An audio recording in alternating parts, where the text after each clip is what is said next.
Well, it's day 31. It's Halloween. It is the final day of Linktober. Uh, wow, we made it. I managed to do both calendars and finish it out.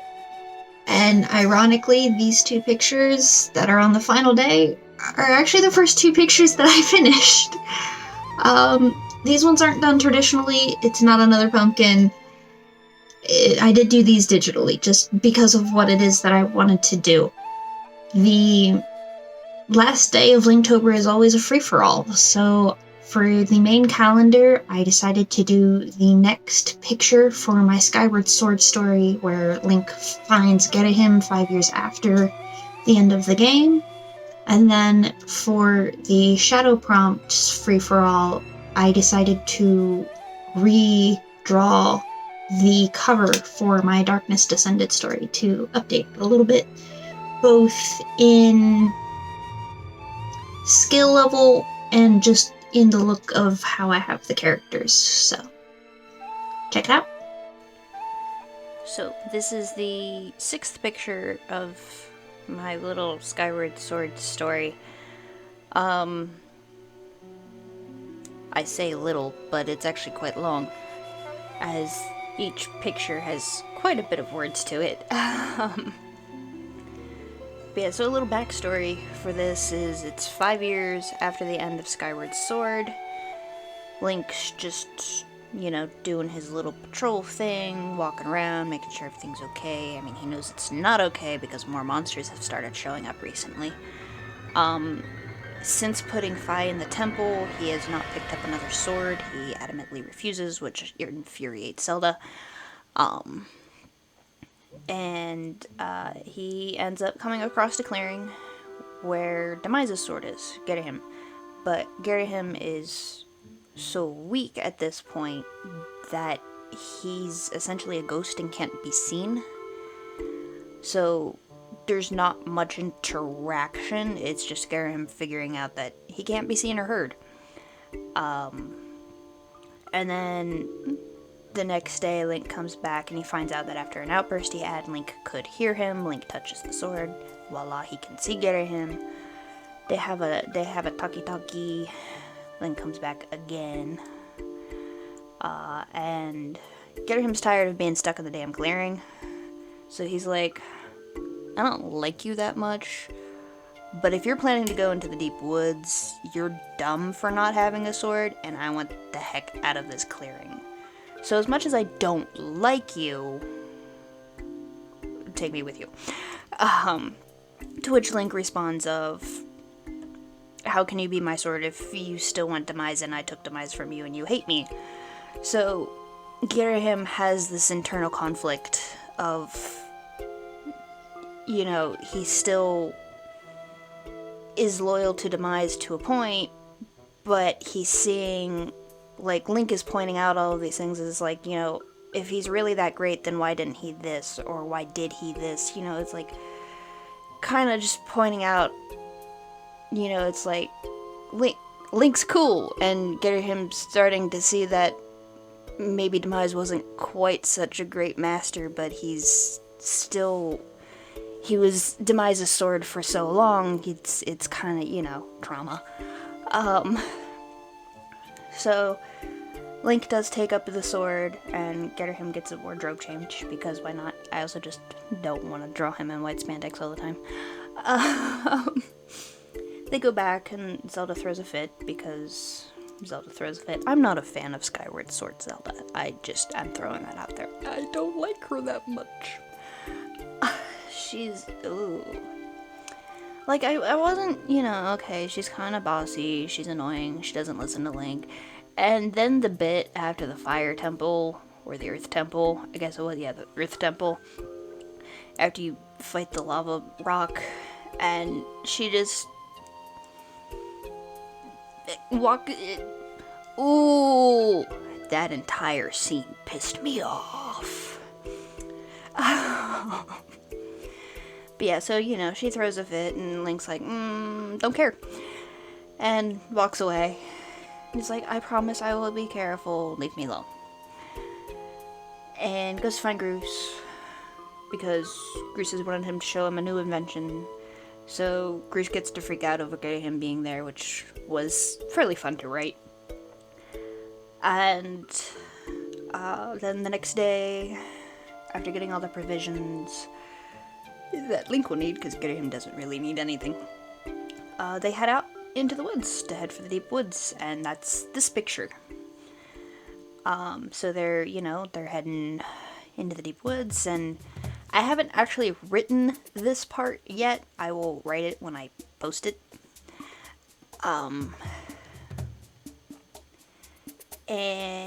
But my general idea so far for it is that they're walking for a while and nothing's happening, which is starting to worry Link because he's been patrolling the forest and he hasn't really gone into the forest recently and not had something happen. And then everything goes quiet and he's like, okay, something's happening now. But yeah, that's the idea behind this picture is, like how when a predator comes around, all the insects go real quiet. That's kind of what this moment is okay, something's happening. We gotta get ready. So yeah. Overall, I'm really, really happy with how the poses and the dynamic of the picture turned out, and just the colors and the lighting and everything, and I love it. The only thing with this one is I do wish I made Girahim's pose a little bit more relaxed, especially like his left leg. Like had it out in a little bit more of like a nonchalant pose. But I do think it still works. Maybe like he was in his head. Like I said, I haven't written this part yet. Maybe he was in his head and it kind of caught him off guard because he was, so focused on thinking about, well, this and that and the other thing. So now he's kind of like, meh. But, yeah. I'm really happy with how it came out. The poses are still slightly stiff, but I feel like it kind of works just because it is meant to be a tense moment. I'm gonna sneeze. But yeah, overall, I'm really happy with the entire picture and like the depth of the background and all of that fun stuff. I'm not sure why I had the line work going for that part. But yeah, so that's my thoughts on this picture.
So, like I said, that was a very quick sneak peek at another project. This is me recreating my cover art for my Legend of Zelda story, Darkness Descended, which is been brought up several times this Linktober. But to give a little bit more information on the story itself, because I never really went into it and any of the other pictures, there's a tiny hand. This is kind of me writing the story that I wanted to read. I was playing Twilight Princess, and I was like, you know what, I want to read some Zelda fan fiction. And I was looking through, and I was like, okay, there's this one, and there's that one. Oh, there's alternate universe, they're in a school, okay, and, alternate universe, Link's a cop, oh, okay. But I was kind of surprised to find that I couldn't find any stories that were self-made. Like, how has no one written something where they came up with their own Zelda story, essentially? I was kind of surprised me, so I was like, but that's what I want to read. I want to read someone's, not based on any of the games, so I wrote it. If you can't find it to read it, you write it. So I actually started writing this way back in, 2012. And, the idea was, the original summary I wrote was something along the lines of, we all know the games, you get the cute little cutscene at the beginning of how everything goes to shit, but Link is right there. What if this time he wasn't? What if the darkness has already fallen and enrooted itself in the land, and what if he on his own isn't enough? Is kind of the premise for it, so that's where the title Darkness Descended came from. Because the darkness has already descended, it is not descending. So I drew last year when I got my H950p tablet, I had drawn a picture in reference to the prologue I had written, where you see Link's mother and his uncle running away from these very emaciated Bokoblin. And she's at that time pregnant with Link. And if you read the prologue, I'm going to backtrack here a little bit. I mentioned twice Link's companion. That's this other person who is in blue here at the moment. I'm not this person here, the other person. The middle back one. I've mentioned that they are a companion and that they're another guard from the city. What I didn't say is it's Link's twin.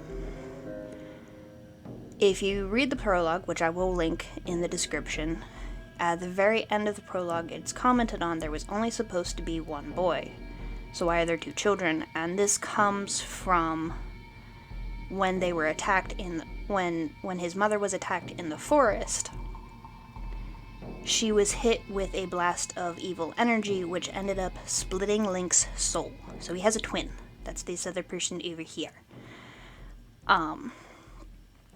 So that is his companion. He doesn't have a fairy. He doesn't have, the sword spirit or anything. He has a sibling. Because why not? And, yeah. So I thought that was a fun idea of, it not just being another person, but literally basically being another Link, but not like in the Four Swords sense. They're not necessarily Link. They're good at different things than Link is. Link himself is left-handed, which I messed up on. You'll see that both of their swords are on the same shoulder, and I didn't realize it until about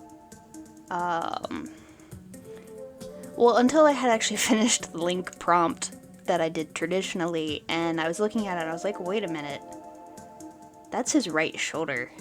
And then I looked at this one and I was like, oh crap, he's left-handed. I need to put that on the other shoulder.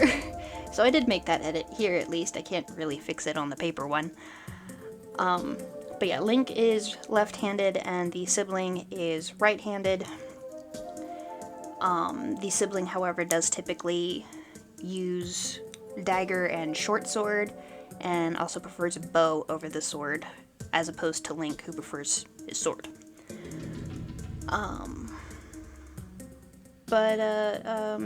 Yeah, you know, and Link prefers more lighter areas, his sibling prefers more darker areas, which is somewhat represented in the clothing. Link's outfit is slightly brighter, while the sibling's outfit is darker, and the point of this is to allow the sibling to hide easier in order to provide backup in a different way. There's reasons. But like I said, I actually started writing this story back in 2012. And I actually got pretty far into it. I only ever posted like the prologue and 3 chapters, which started with them as children.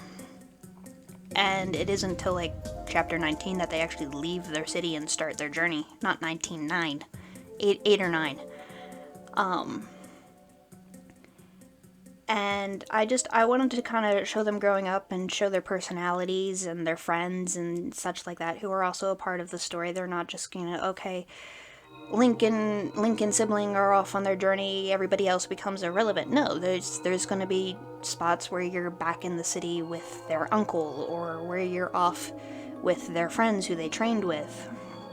You know, it's not just about Link, because, you know, sometimes one person just isn't enough to save the world, and the idea behind that is, while Link is the chosen hero, that doesn't make him the only hero. And I think that's something that's important to remember in a lot of stories. It's like, yeah, you may be the prophesized one, but that doesn't mean you're the only one involved. And there is, I'm not sure if it's a line in the book, but I do know it's in the movie, but in Harry Potter, Ron says to Harry, "You may be the chosen one, mate, but this is bigger than that. It's not just about you." And I don't think that gets brought up enough in stories that have a chosen one, because it's not just about that one person. There's so many other people involved, and that's not where the idea from this came from. I didn't even think about that until I was just rewatching the Harry Potter movies not that long ago. I was like, you know, that's a very valid point. But I really didn't want it to just be about Link, which, like I said in the summary, was right there in the summary when I wrote it, you know, back in 2012. He's not enough on his own, and, you know, he might have to learn that the hard way. Yeah, so I didn't really get any interest in it back when I was first writing it, and I didn't really know anyone that liked Zelda that much outside of myself. So it wasn't like, oh, hey, you know, I wrote this thing, read it with me, you know, tell me how you like it, because I know you also like this. But I've found other Zelda people, so, you know, like, story, do you want to read it? And they're like, yeah, I want to read it. And they're like, where's the rest of it? I was like, okay, I'll post more. And it got me ready to write again. So I went from having 14 chapters now to 17 chapters. And the only reason I don't have more than 17 chapters is because right after I started getting back into writing, Linktober started, so I haven't had any time to write. I'm sorry for speaking so fast. Yeah. So the story will be linked. Both stories will be linked down in the description.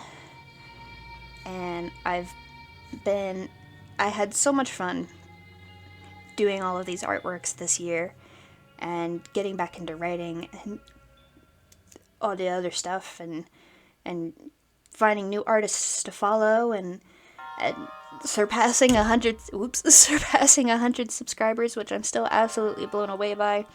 Last year this time I just hit 50, and now I'm at 105 within a year's time, and it's, I'm gonna cry again. So yeah, like, I'm really happy with how this came out, and with how both of these came out, and I hope you liked them too. And I hope you enjoyed Linktober with me, and yeah. Wow, it's over. So I'll let you finish, and I have a little message at the end too. So yeah, voice over me out.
Just as a bit of a closing, I've decided, just because of how hectic October has been, both because of Linktober and my job, next week no videos. So no video on the 1st, which would be tomorrow, and no video on the 4th, like I had been talking about possibly doing.